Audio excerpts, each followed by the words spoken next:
предаваме документи до самопрогласениот главен државен обвинител, кадија и врховен судија. Денеска ќе му ги доставиме документите на премиерот Мицкоски за скандалот со вице-премиерот Меджити.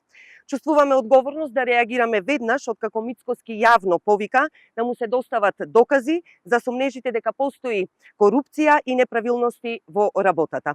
Еви ги тие документи кои што се доставени до нас од свиркачи, кои се од државни институции со архивски броеви, печати и со подписи.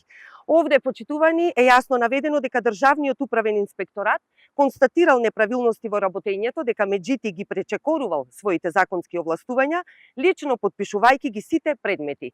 Дали на овој начин сакал да воспостави контрола и да има простор за уцени кон фирмите и кон граѓаните.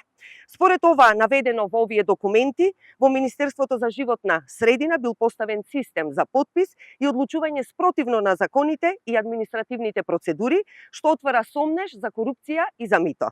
Очекуваме Мицкоски да ги прочита, да ги разгледа внимателно и да одговори на сите овие сомнежи за злоупотреби и можна корупција. Ајде да видиме сега дали нешто ќе преземе премиерот со овие докази во рака. Дали ќе ги повика надлежните институции да реагираат или Мицкоски ќе продолжи да го штити и зет Меджити. Ви благодарам.